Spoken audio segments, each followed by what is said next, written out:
Cette vidéo vous est proposée par bankaigames.com, vente en ligne de cartes à jouer et accessoires. N'hésitez pas à consulter leur site internet bankaigames.com. Et maintenant, où en est-il? À combien d'unités s'élève sa force de combat? Elle est largement au-delà des 80 000. Ce n'est pas possible!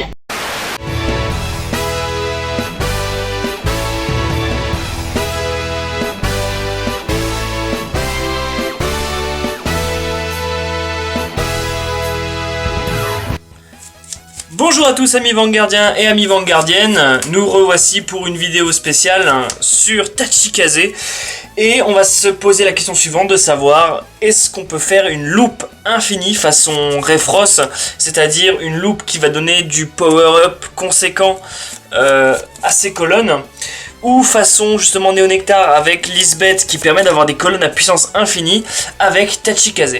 Ben, je vous le donne en mille, la réponse est oui. Donc on va voir ça tout de suite.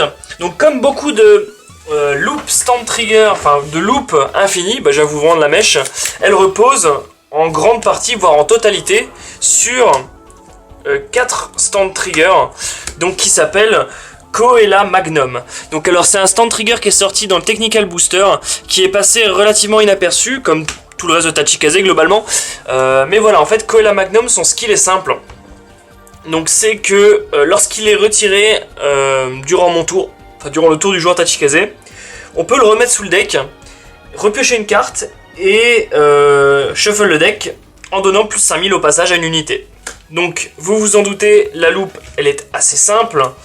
Donc en fait on a plusieurs versions, plusieurs façons de faire la loupe, mais la loupe en réalité elle est assez simple.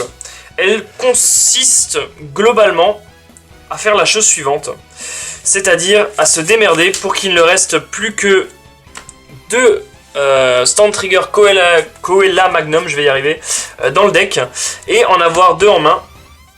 Et donc là, la loupe, elle est, comme je l'ai dit, assez simple à, entre guillemets, à réaliser, mais pas très simple à mettre en place. Voilà, en fait, les conditions, la loupe, elle est assez simple à faire, mais les conditions et sa stabilité ne sont pas vraiment là à toutes les parties. Déjà vous voyez qu'il faut que vous soyez à la limite, vraiment la limite du deck out, et que vous ayez retourné tous vos stands sans qu'il y en ait un seul qui passe en dommage ou dans la drop zone. Donc alors là la loupe elle se fait de façon assez simple, c'est-à-dire qu'il vous suffit de prendre votre stand trigger, de le call sur le terrain et de l'écraser avec un autre stand trigger. Une fois que vous avez fait ça, le stand trigger qui est remplacé va en drop zone, et de là son effet s'active, c'est-à-dire que vous pouvez le mettre en dessous du deck, donner plus 5000 à une unité et repiocher un.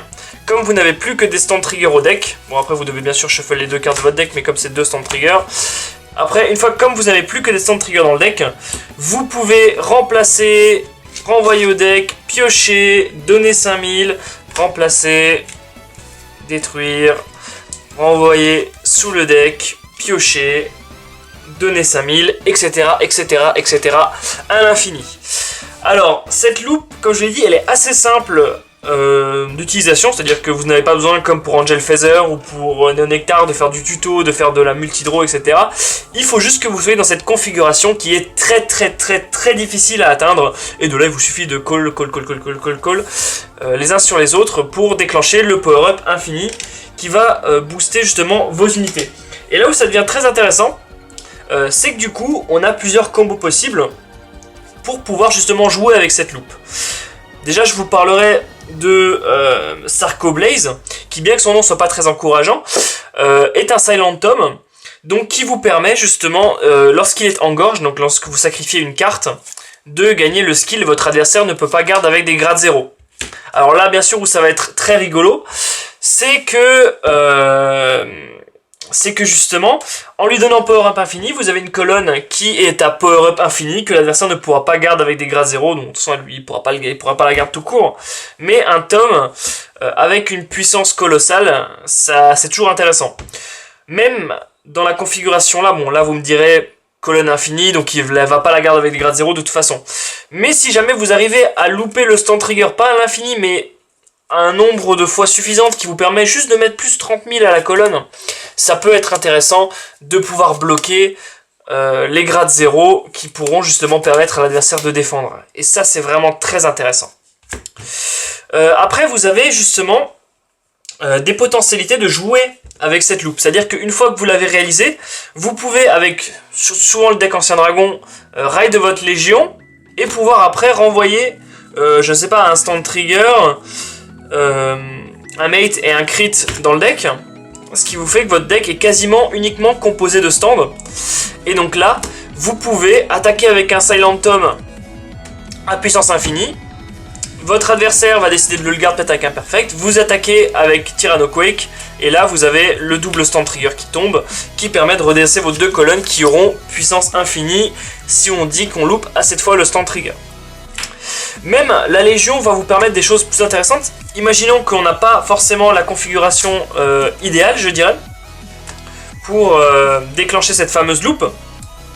On arrive dans une configuration, en fait, si on fait Légion, et qu'on a que, par exemple, imaginons on fait Légion, donc on va renvoyer un certain nombre de stand trigger au deck, de telle façon qu'on ait peut-être une ou deux cartes qui ne soient pas des stands dans le deck. On va pouvoir justement shuffle, et lorsqu'on va attaquer, on va se retrouver avec soit que des stands qui vont nous permettre de louper, soit on va trigger justement peut-être une carte qui n'est pas justement un stand trigger, en ayant après plusieurs en main. Et du coup là par exemple, imaginons, à l'issue de ma pioche et de mes deux checks, j'ai cette configuration. Donc là je sais, ou admettons, on va faire plus simple, mon deck est composé uniquement de stands et d'un seul trigger qui n'est pas un stand, dans cette configuration suivante. Je sais que si je n'ai pas la configuration loop idéale, je peux checker tranquillement, et si j'ai de quoi après, disons que si je peux gérer le tour adverse, je suis certain de placer ma loupe, puisque après je vais piocher un certain nombre de cartes qui vont me permettre de louper, et comme le stand trigger va aller justement au fond du deck, je vais pouvoir piocher tout ce qui n'est pas stand trigger dans mon deck, et donc ajouter le fameux trigger qui était pas un stand trigger à ma main. Et là après je peux continuer ma loupe indéfiniment. Donc voilà, ça c'est l'intérêt de la Légion. Mais dans Ancien Dragon, je trouve qu'il y a notamment un autre intérêt qui peut être vraiment très intéressant. C'est que si jamais vous n'avez qu'un seul stand trigger en main et que les autres sont dans votre deck, vous pouvez tout de même louper en collant des cartes de votre main. Mais du coup ça va vous demander, donc par exemple, je n'ai qu'un seul stand trigger, je vais call le stand, après je vais call une carte par au-dessus qui va l'écraser, je vais le remettre dans ma drop zone, puis sous le deck et repiocher un stand trigger, et en fait je devrais faire ça jusqu'à ce que je n'ai plus de cartes en main. Mais là où le deck Ancien Dragon va être vraiment très intéressant, notamment grâce à Iguanogorg ou grâce à Tyrannobite, c'est que tant qu'on a des CB de libre, on peut toujours accentuer sa loupe. Je vous explique. Je call par exemple, ici par exemple je vais call mon stand trigger. Je peux l'écraser grâce à Iguanogorg. Il va partir en drop. Je vais le remettre sous mon deck. Je vais piocher. Bon, je shuffle, mais là j'ai que des stands. Et du coup je vais repiocher mon stand trigger. Et là du coup je pourrais remplacer jusqu'à ce que j'ai des cartes, jusqu'à ce que j'ai plus de cartes en main. Et une fois que j'aurai plus de cartes en main, je pourrais faire le combo suivant.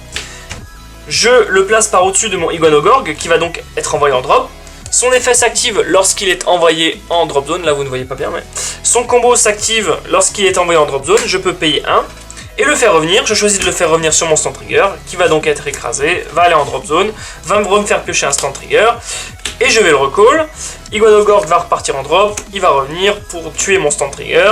Hop, et etc. etc. etc.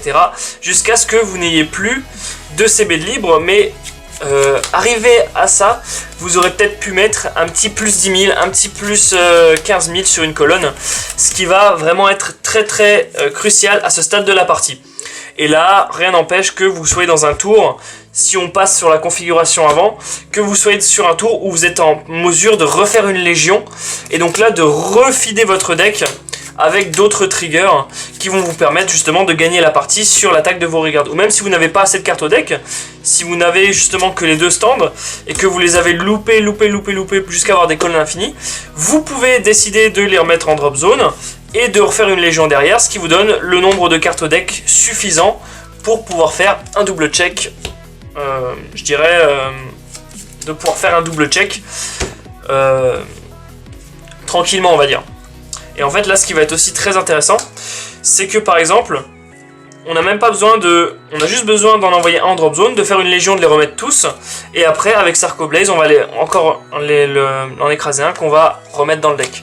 Donc voilà, le nombre de combo est assez multiple, notamment avec le deck Ancien Dragon, mais cette petite loupe là, elle reste très simple, très difficile à mettre en place par contre, mais très simple d'utilisation, ce qui va vous permettre de débloquer des colonnes infinies dans Tachikaze. Voilà, je trouvais que l'idée aurait pu échapper à... Enfin, pouvait échapper aux joueurs, et hier en faisant des parties, je suis tombé sur la situation, donc je me suis dit que j'allais vous faire une petite vidéo pour que vous sachiez que ça existe, et que Tachikaze est vraiment un clan très intéressant, notamment dans sa construction de build et dans les possibilités qu'il peut offrir aux joueurs. C'est pas compliqué pour moi, bon je vais peut-être en vexer un ou deux, mais c'est vraiment pas le but. Je trouve que Tachikaze c'est vraiment le deck le plus, je dirais, où il faut le plus se creuser les ménages pour jouer, parce que tout va être vraiment intéressant, le placement, la façon dont on va retirer, la façon dont on va recall, la façon dont on va déclencher les effets pour déflipper CCB, etc., etc. Ce qu'il va falloir qu'on fasse le tour d'après, et du coup c'est celui qui offre aussi le plus de potentiel de build, à mon sens, hein, c'est une opinion tout à fait personnelle. Voilà, j'espère que cette petite vidéo sur la possibilité de loop infinie de Tachikaze vous aura plu. N'hésitez pas à me dire ce que vous en pensez. Et n'hésitez pas aussi à rester pour la suite de la vidéo où on va parler justement du jeu concours qui va vous permettre de gagner les fameuses sleeves Gavrail offertes par notre partenaire bankaigames.com. Sur ce, moi je vous dis à la prochaine et j'espère vous revoir sur l'une de mes prochaines vidéos. Salut! Nous revoici donc, chers amis, pour la partie jeu concours de la vidéo, donc en partenariat, je le répète, avec bankaigames.com qui va nous offrir des magnifiques sleeves Gavrail G4 ou G3, je sais pas trop, mais voilà, en tout cas des magnifiques sleeves Gavrail officiel Bushiroad, d'un pack de 60 si je me trompe pas. Voilà, pour les gagner c'est très simple, je n'ai pas envie de vous forcer à partager ou à etc. Si vous avez aimé la vidéo et si vous êtes fan de Vanguard, n'hésitez pas à partager justement cette loupe infinie avec vos amis. Mais je vais vous demander simplement de remplir le petit questionnaire qui y aura dans la description de la vidéo, qui va me permettre de cerner ce que vous aimez voir dans mes vidéos, ce que vous n'aimez pas voir, ce que vous voulez voir plus, est-ce que vous aimez plus les matchs commentés, est-ce que vous aimez plus les matchs qu'on réalise nous-mêmes, est-ce que vous aimez plus les vidéos délire, comme justement la parodie de Bloqué. Enfin bref, tout ça, ce sera à vous de décider. On va adapter le contenu de la chaîne à ce que vous aurez aimé, tout en gardant cette diversité, cette liberté qu'on a sur la chaîne, et en gardant toujours cette passion qu'on a pour Vanguard. Donc pour participer au jeu concours, c'est simple, on va vous demander une adresse mail pour pouvoir justement vous contacter si jamais les sleeves vous intéressent. Je vous encourage, mais je ne vous oblige pas, à aimer la page Facebook Cardfight Vanguard Fanpage FR et la page Facebook de bankaigames.com, et je vous encourage à remplir le questionnaire. Parmi les réponses du questionnaire, je tirerai au sort une personne qui gagnera les sleeves Gavrail et également qui seront envoyés à son domicile par bankaigames.com. Voilà, c'est tout simple, il vous suffit de remplir le formulaire, ça prend 5 minutes grand max. Sur ce, je vous remercie beaucoup et je vous dis à la prochaine pour de nouvelles aventures. Salut!